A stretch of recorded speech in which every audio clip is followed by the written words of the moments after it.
Hi everyone, I'm Mark Zinn. It's Labor Day, but here at Mondays in Midtown, we're working for you.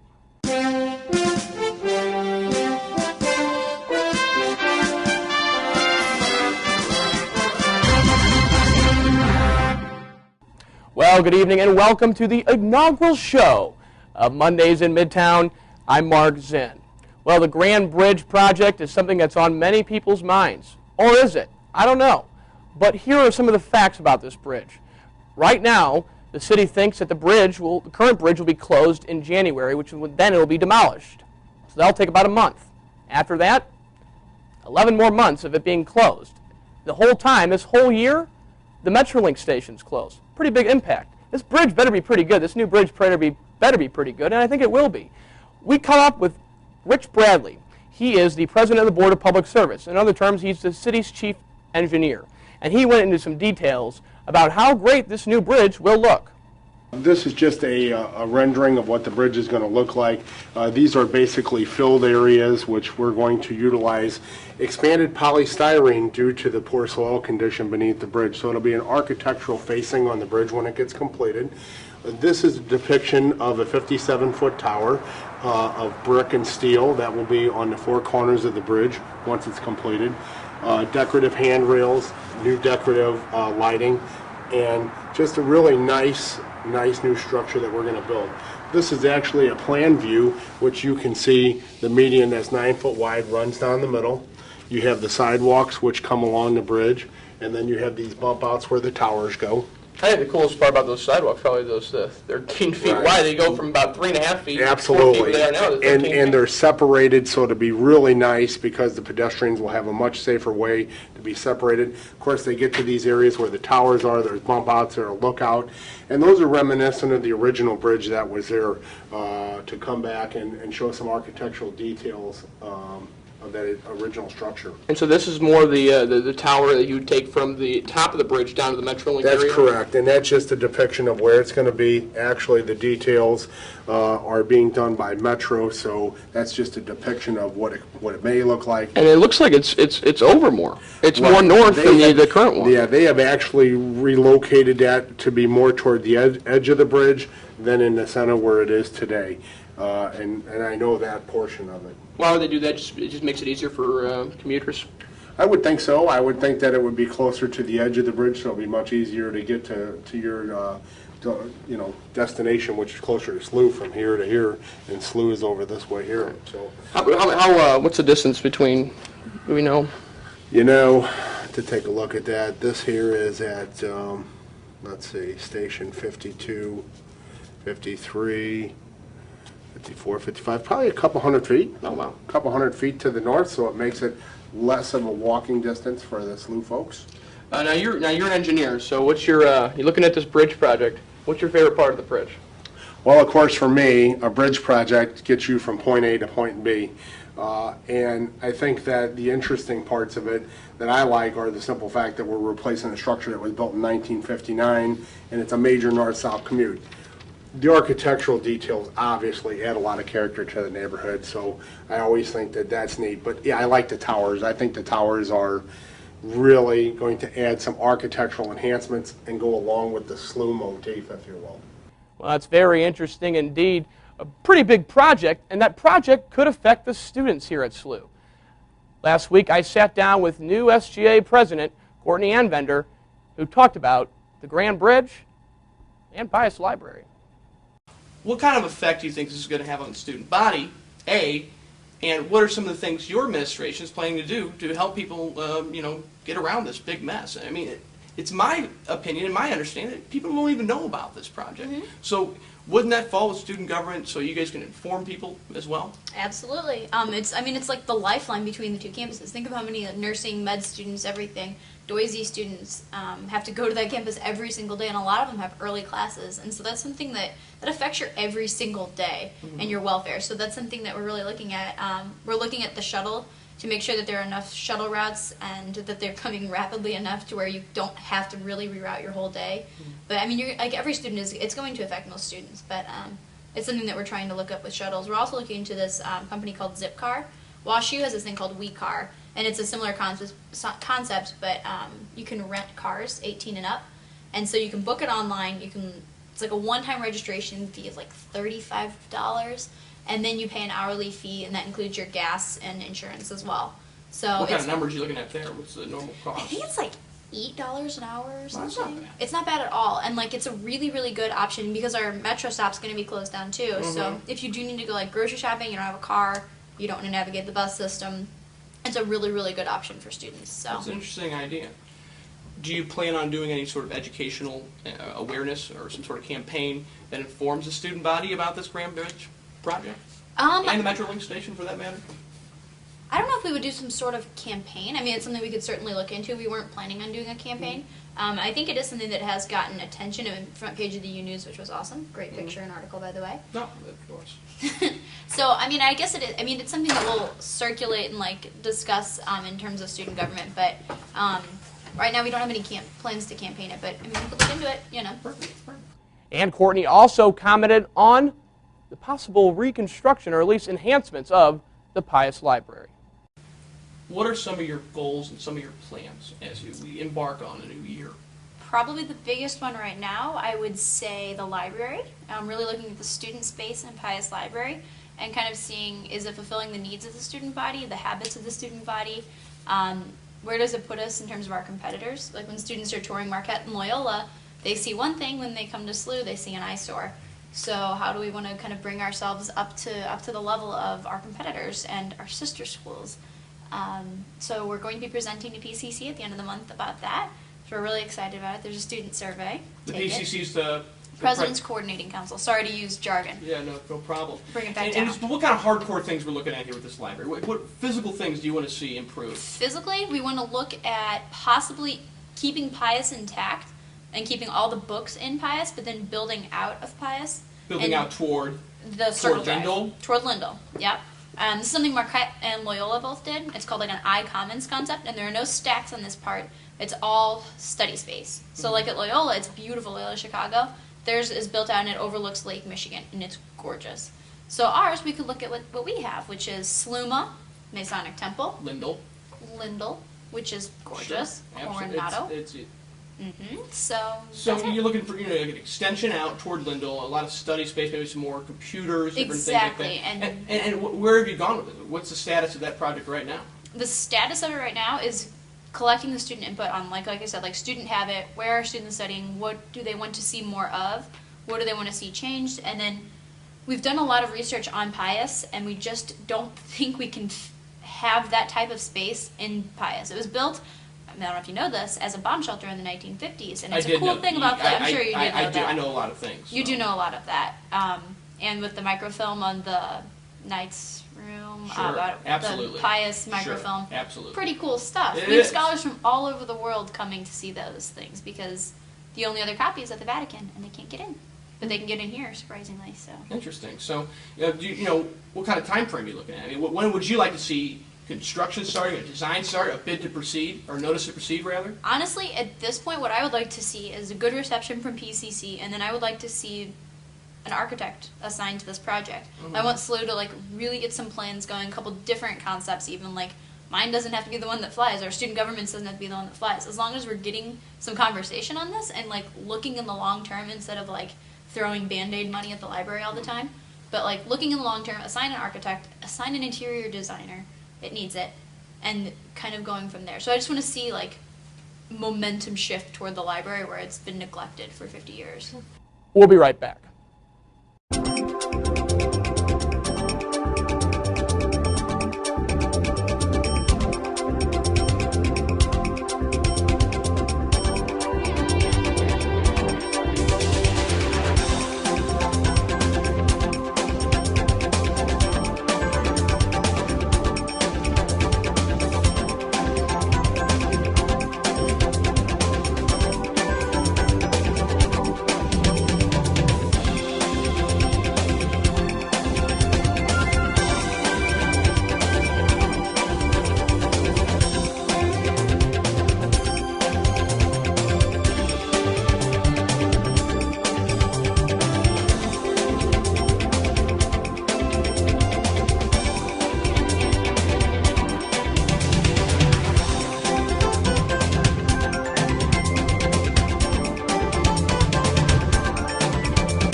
And welcome back. Well, since it's Labor Day, we might as well talk jobs. And joining us now is senior political correspondent for Mondays in Midtown, John Paul Johnson. John Paul? How you doing, Mark? Good to see you. You as well. All right, so today President Obama came out with another plan to spend $50 billion. Yes. It's on infrastructure projects, correct? Yes. So Yes. high-speed rail, Right. different highways and stuff. Correct. $50 billion. We've already spent a lot of money, right? This is true. The stimulus package, the American Reinvestment and Recovery Act of 2009, passed back in February, put about $862 billion of stimulus funding within the economy. But only $105 billion of that actually went to infrastructure projects. So an additional $50 billion on high-speed rail, which will be 4,000 miles, on 150 new miles of rebuilding roads, will actually do some good in two categories. Number one, it will help our much-needed infrastructure. You have China, you have Japan. They have been rebuilding their infrastructure at enormous rates over the past 2 decades. So it will help with that for the long term. But in the short term, it will boost job creation, which we so desperately need in this country. But he said that President Obama said that his original stimulus package would boost the jobs and stimulate the economy. And in my mind, the economy's not really doing too well right now. The unemployment rate's right now at 9.6%. Yes. And you can't blame this on Bush anymore. Am I right? Well, two things. Clearly, it's Obama's economy. He has to own it. He's been president for 19 months, going on 20 months. He has to own the economy. But a couple of things that the American Recovery and Reinvestment Act, that's a mouthful, a couple of things that it did was not only shore up some of the jobs that people were losing. So we have teachers that were losing jobs. We have police officers that were losing jobs. We put that money into the economy, we being the American people, because the money's coming from us.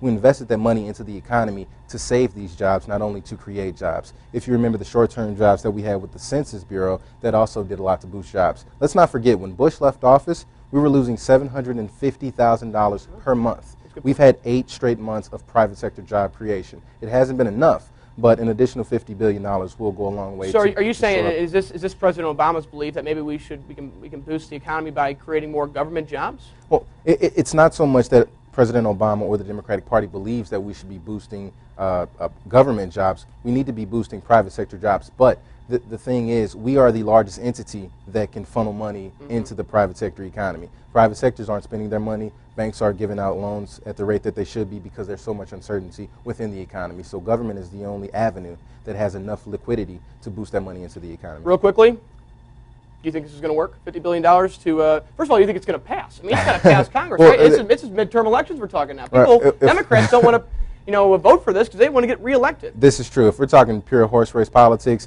this was just a political stunt by the president. This will not pass. The Senate, Mitch McConnell, will not let this pass. Senators like Bill Nelson will not let this pass. But if it did pass, we have a $14 to $15 trillion economy. $50 billion is a small rock in a large puddle.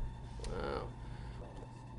Well, thanks a lot, JP, for that. And an alternative view now, let's turn to our senior analyst on politics and, of course, our lead political contributor in terms of commentary, Brett Kostreski. Good evening, Brett. Good evening, Mark. Today I'm going to talk about the upcoming November elections, what to expect, and why. Of course, the #1 issue this fall is going to be the economy. During a poor economy, the incumbent party always faces a tough election. But there's something more happening this year than simple reactionary party swapping. What we're witnessing is one of the greatest fundamental disagreements between the government and the governed in recent history. Americans have seen a congressional term of unprecedented government expansion. Within 2 years, over $1 trillion has been spent on a host of economic recovery programs, all of which have clearly failed to generate a sustained, long-term, strong economic foundation. Coupled with a health care reform bill that most Americans continue to doubt and a mysterious financial regulation bill, the electorate fears an ever-growing government presence in American life. Everyone expects Republicans and self-identified conservatives to be greatly distressed with our current direction. But even independents and center-left Reagan Democrat types are growing ever more dissatisfied. The culture wars of the past 20 years are over. We have returned to the fundamental question that has dogged American politics since the Constitution was written. What is the role of the federal government? Republicans are expected to make gains this fall, but the trends in individual races, generic ballot polls, and both parties' campaign spending plans are all indicative of a growing tidal wave. A major enthusiasm gap also exists as good numbers for Republicans snowball into more and more excitement among conservative voters. 2 months ago, the consensus among analysts was a 20 to 30 seat gain for the GOP. Now it is 50 to 60. Even more interesting is that no Republican-held Senate seats up for re-election this fall are at a serious risk for a Democrat takeover. As of today, only one Republican seat in Ohio is within the margin of error. 11 Democrat-held seats are either too close to call or favoring a Republican challenger. Of course, nothing is set in stone. Democrats have a major nationwide cash advantage, and Republicans have yet to release a comprehensive contract. But without any tangible progress over the past 2 years, the Republicans are assured a strong showing, and a tidal wave remains a very strong possibility. Well, as our senior political analyst / commentator, what's the Democratic strategy? I mean, if you're in the 2010 in November, and you're a Democrat, what are you doing? Well, really, all they have to do is to run against George W. Bush and the previous 8 years of Republican rule that we've seen. Frankly, the Democrats have no positives of the past 2 years of their own to come out and say, look at what we've done. And even though they own the economy right now, and Americans believe they own the economy, they're still going to try to get Americans to think that this is a Republican economy, it's their fault that we hit this downturn in the first place, and to give Democrats more time to try to get us back on track. That's a very interesting take. Brett Kostrowski, senior political analyst / commentator. I'm sure we'll see you next week. Thanks, Mark. Well, SLU has a new Director of Safety and Security Services, Roland Corvington. He'll be joining SLU shortly. And with that in mind, we just had a robbery last week. And joining us now, Avita Caldwell, and she has more on that situation that occurred outside of Marguerite. Yes, Mark. Police sources say the suspect in the recent robbery of a female student at St. Louis University that took place on campus is still at large. The incident took place in the rear alley of Marguerite Hall on September 2nd, 2010. The suspect fled the scene on foot after the incident, but the student was able to give a description of the suspect.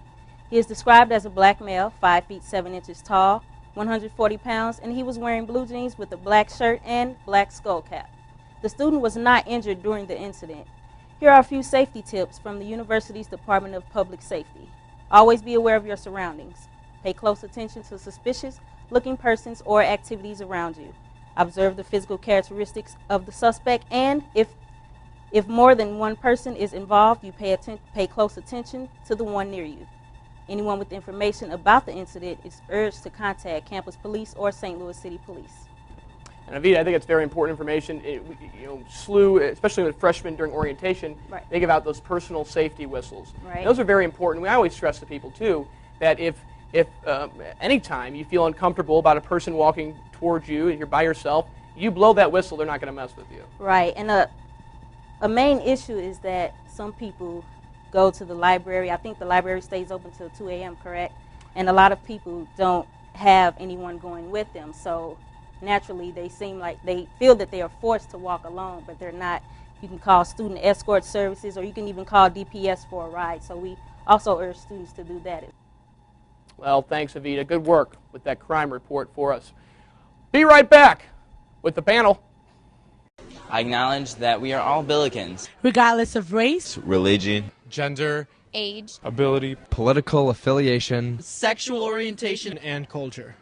Only by understanding and appreciating that we are all different can I truly recognize each person's unique value, contributions, and potential. By recognizing and valuing the diverse members of the St. Louis University community, I can grow deeper in my relationship and develop into a man or woman for others. We are all Billikens.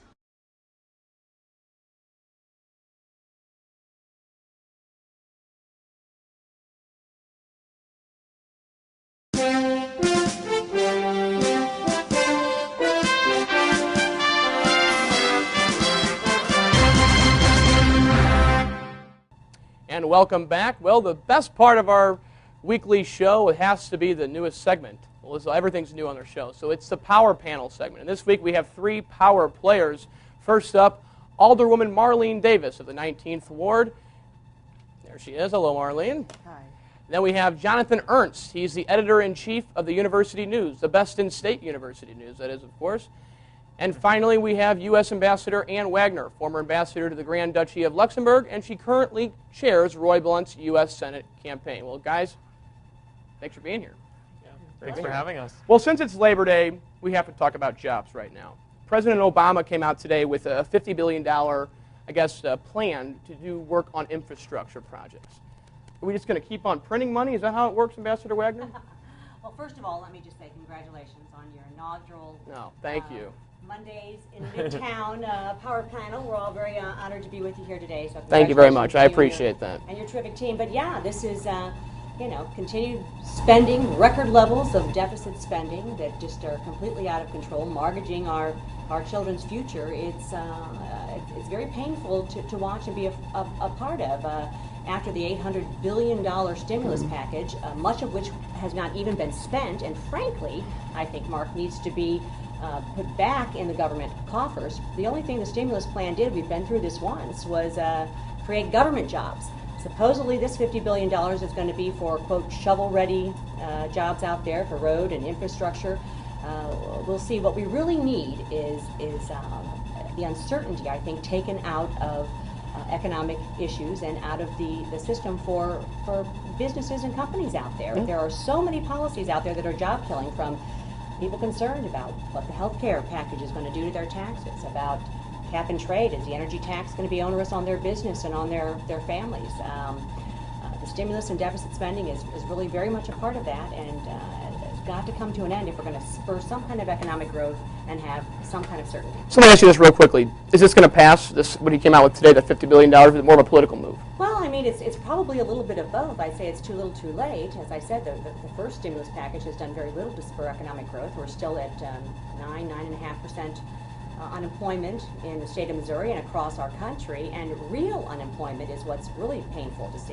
Mm-hmm. It's hovering somewhere between 16 and 17%, people who have given up, people who are underemployed, and it impacts the young people and the college students that are here also, that are trying to graduate. We have record numbers that are coming back to the rolls at some of these universities because they can't get gainful employment. So you've got to take the uncertainty out of the market and allow employers to draw back in the consumers, to know what it is they're up against in terms of what the costs are, what the regulation is going to be for their business in the future. Jonathan, you're a college student, going to be looking for a job shortly. Are you worried?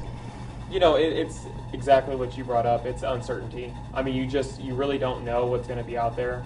I'm a communication and environmental studies double major, and it's almost anything that you go into, there's uncertainty, and there's uncertainty levels, across the field in every single college, and you just don't know what you're going to get with this economy. And so as a college student, you just have to, try your best. I mean, right now, since I'm in college, I'm just, trying to do what I'm supposed to do, and then hopefully, somebody's, looking out for us and making these decisions that will, positively impact our future, and hopefully, there will be something out there. I mean, that's all we're going on is hope now, and that's all we really have to hold on to. And so hopefully, a lot of these, big money players will, try to allocate it in the right way. And then, some of the stimulus package, I mean, some of it didn't go to the right places. We need to critically analyze where it went and make sure that it's going in the right places and make sure that it spurs the right development.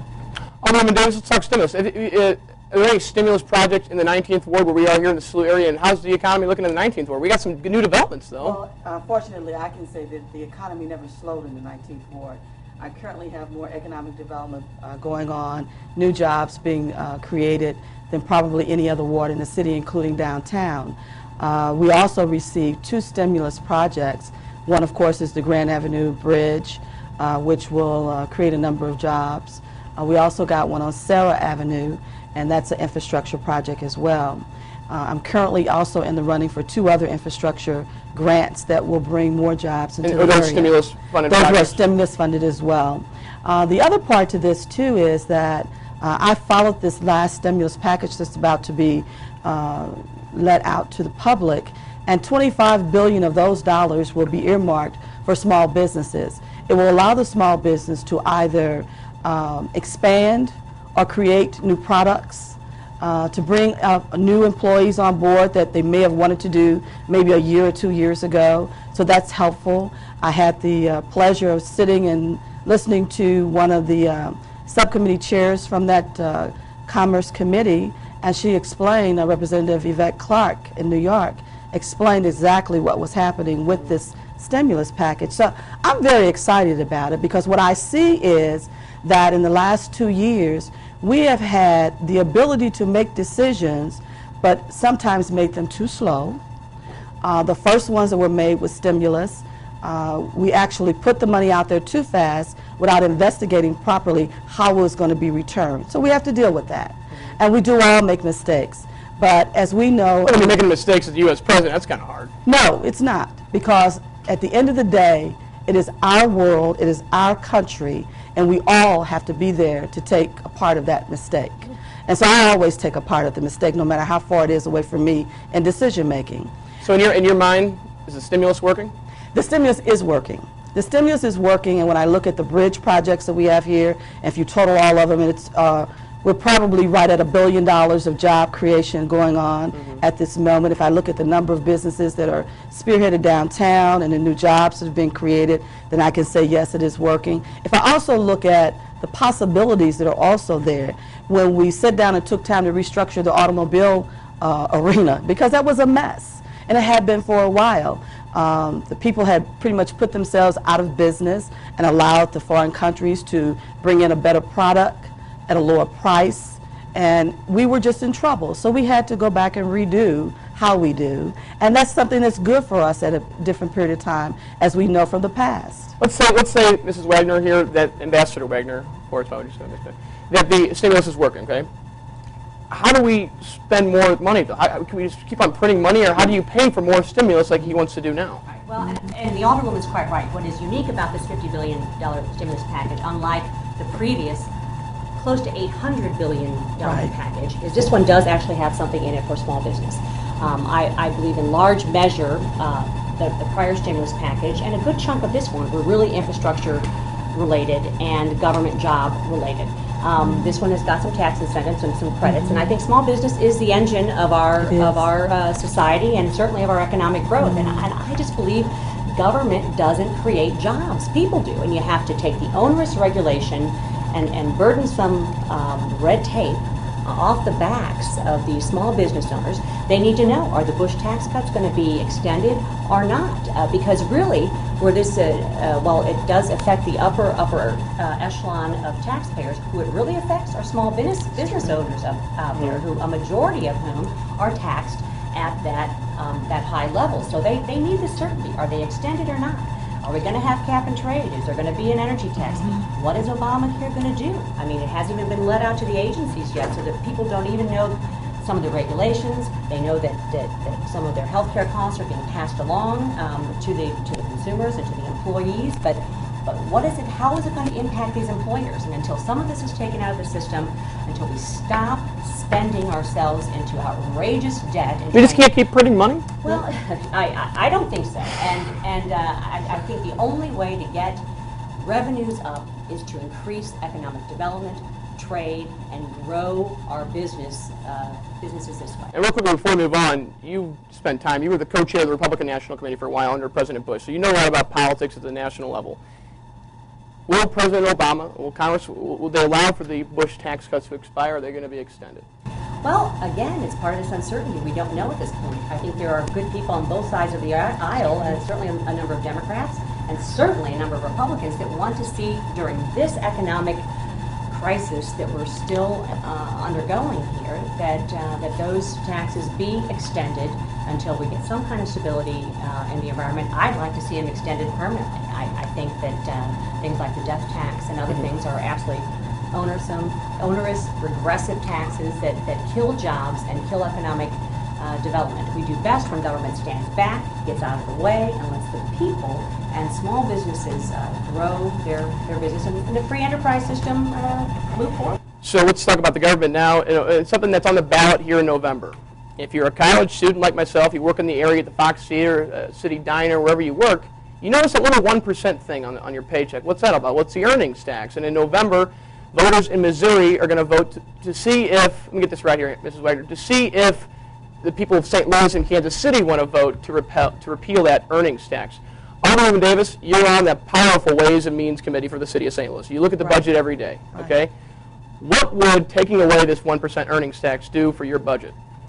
Well, it would only just take away about a third of what we need to run the city.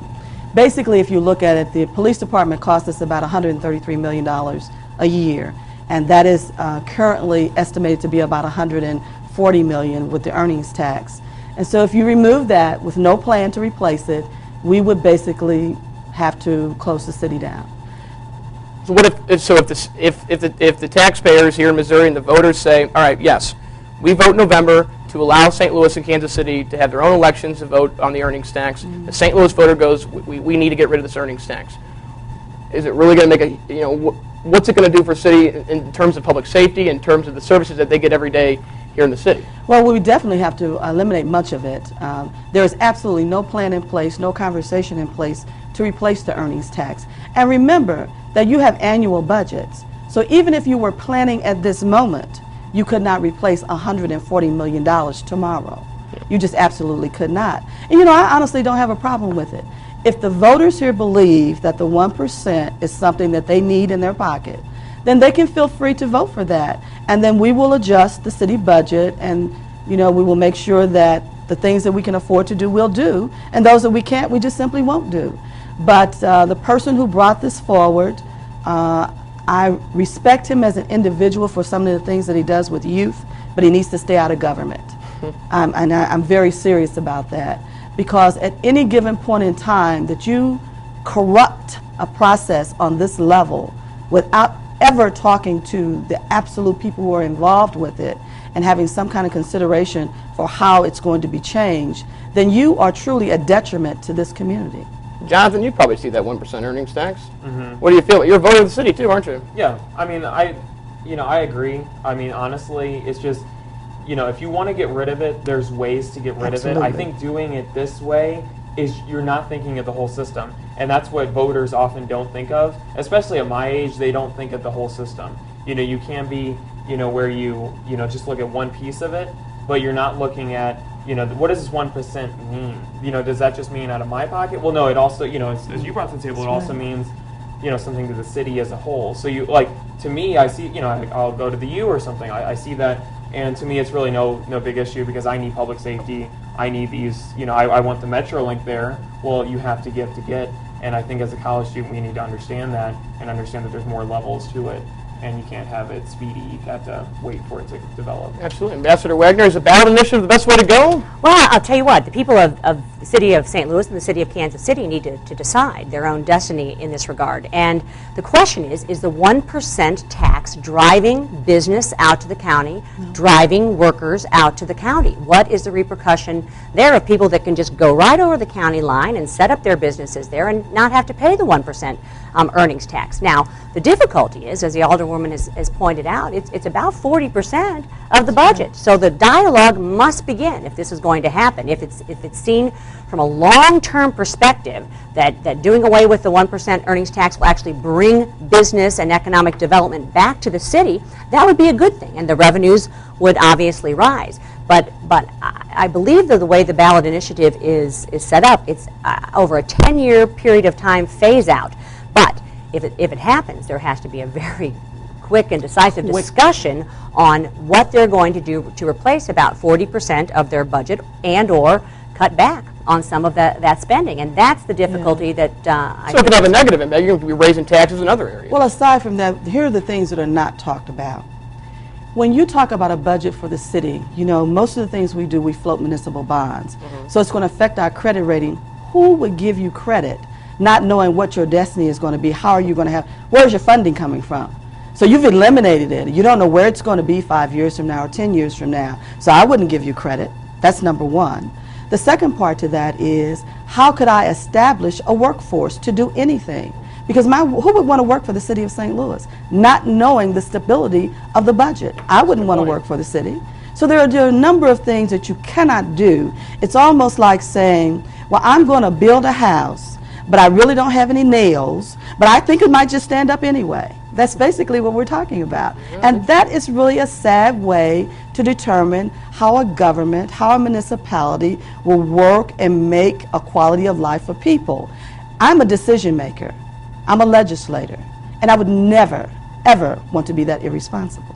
Interesting stuff. So we'll end the panel real quick. Yes or no, answer, okay? I'm interviewing the mayor on Wednesday. I'm sure this will come up, even though if his press secretary doesn't know it's on the list or not. Yes or no? Will the city and the county merge in the next 10 years? Gosh, that's a very difficult question. I would say, that depends. Here's what I do think. And I think, again, that's up to the voters out there. And I think it's a double-edged sword, and people can give you the pros and cons on either. I do think that the more we work together, the city and the county, on initiatives, and I point to the current, or one of the previous tax increases that went through with the E911, for instance, the city and the county working together to have vital services go forward. There were both Republicans and Democrats that came together, city and county, to work on that issue. Those kinds of things have to continue to happen to grow the region. I think there are many pros and cons about a merger of city and county. I think at some point that will be on the ballot. Is it going to happen in 10 years? I think there'll be a vote on it, a decision. But I couldn't begin to tell you how it would turn out. Jonathan? I think the key thing is community, keeping that definition in line, because I've lived in the county and then I've been in the city for a couple of years now, and I think that you kind of get those divides there. And so, I mean, thinking big picture for the whole region, because the region is developing. I mean, it's just what areas are developing. Sure. I think that there's going to be a vote on it. There's going to be conversation about it, which needs to be. But I think that I don't think that they're going to merge entirely. That's just my opinions, just from living here. But I think that conversation is needed so that they can work together. But I don't think that just because you work together doesn't mean that you have to be completely separate or completely equal. What do you think? Well, I kind of totally agree with you. People are very territorial. And there's something about if I live in University City or if I live in wherever, people are not really interested in taking on someone else's identity. And it comes both ways. We all have different issues that we deal with. But there's always been a planning process in place. I think it needs to be more significant so that we could do more things on a regional level. East-West Gateway Coordinating Council is a prime example of how they go out and look at regional opportunities for us. And so we need to do more of that. I have issues with the city of St. Louis that we don't do enough planning. And I say that at every committee meeting, because I'm a planner. I mean, we did a plan here 10 years ago, and that's why we know what we're doing as we're growing this neighborhood. You must have a plan to work with. And you can always adjust it, but at least start with a plan so you know what the direction should be. Well, it's going to be interesting to see what happens here. Absolutely. And the board, of course, Board of Aldermen goes back into session here in a few weeks, so you can watch that on SLU-TV on Friday mornings. I appreciate all of you coming on the panel this week. Don't be strangers, and we'll see you soon, okay? All right. Come back anytime. Thank you. All right. And coming up next, we will have the spotlight on St. Louis. Sorry about that. Ward map. Where's your ward at, Neil? Number 10. Where are you at, Neil? 10. He's up there in the 10th ward. All right. John Henry and the Engine is a local band with local flair. That's why we chose him today for our Spotlight on St. Louis segment. And you know what? We had to ask him a question about the music, and so I did. What is this music about? Who is John Henry and the Engine? Music might be an important thing that a college student, maybe a SLU student, but live music, they might be missing that in their life, an opportunity to get to see some good live music. I feel like St. Louis, I've heard some complaints about how easy it is to really get out and see a good live show, any night of the week. So I think this Saturday show is going to be an awesome, extraordinary event that people could really sink their teeth into, have a good time, go out with some friends, go out alone, make some new friends, come see some good music. Said it all, brother. You sure did. It really is gonna be an exhibit. Everyone that I know is gonna be there, and so it's just gonna be a great, fantastic journey. It's like why didn't I say no? And it feels so good to say yes. It feels so good to say yes. And you know it wouldn't be a Spotlight on St. Louis segment without our favorite segment of them all, Rapid Fire. Bombs away. It's not Battleship, but we are here with John Henry of John Henry and the Engine. And we're going to do something that was a very popular segment on our show, the Rapid Question segment of our Spotlight on St. Louis segment, not brought to you by Bombery Automotive Sky Fox. But, so really quickly, we're just going to do really rapid questions. Really rapid. Quick. Give me a quick answer. Quick answer. There's no passing. This is not Family Feud now. All right. You ready? Yeah. Put the timer. We don't got a timer. We don't have a timer right now, I'm being told, but that's okay. So, no timer on the clock. Ready? I'm ready. Your favorite part about St. Louis? The hill. The CD currently in your car? A mixtape with some Bob Seger. Your favorite U.S. president? John F. Kennedy. Greatest show you ever seen at the Fox? Bruce Springsteen solo. Your favorite fast food dollar menu item? The cheesy nachos at Taco Bell. What about your favorite Neil Diamond song? We're Coming to America. Favorite pizza topping? Jalapeno peppers. NBA or NHL? NHL. Yeah, absolutely. Favorite St. Louis neighborhood? The Hill again. PC or Mac? I didn't write that. Mac. Would you rather be thrown out of a bus or go to the McDonald's on Lincoln? Well, I do love the dollar menu cheeseburgers, so I'd go to those. That is a bad idea. Ron Gant or Gary Gaetti? Gary Gaetti. Okay, I think we got some more. Probably don't. Doesn't matter. So, John, tell us about your show on September 11th. Yeah, it's at Off-Broadway. It's a great venue, and we're trying to get people to come to the show because we feel like there's a lot of people at the SLU community that maybe haven't seen us, and we're a rock and roll band, and we like to have a good time. So. Who are some of the other people that are going to be playing for you that night? We're playing with a band called The Rouge out of Colorado, which they're friends of ours that we met.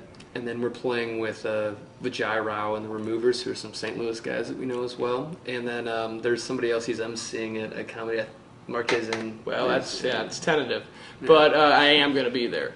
But well, anything else you need to know about the show? How much does it cost? And where's it going to be? Where is the show at? The show's at Off-Broadway. We're at across from the brewery. The Absolutely, brewery. that a lovely part of St. Louis. Yeah, it's a great part. It's doors are at 7. Show starts at 8. And it's $8 to get in. It's a deal of the century. You do the math. I don't know. You do the math. You paid for it. Not our segment. Got the Red Fox too, but it's okay. John Henry, it's really great. It's great to be here, and we'll see you out there this Saturday. Thank you. Yes, this Saturday. Thank you. Okay. And wow, what a great spotlight on St. Louis. To end today's show, let's play a little music from John Henry Engine. I'm Mark Zinn.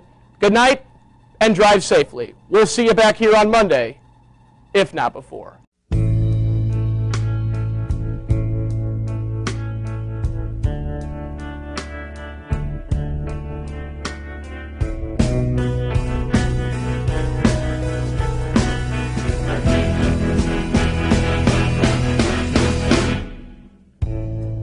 I said all the prayers that I should. Ones that you taught me to pray late at night in my bed. Everything that I know has come straight from your hand. I just want something that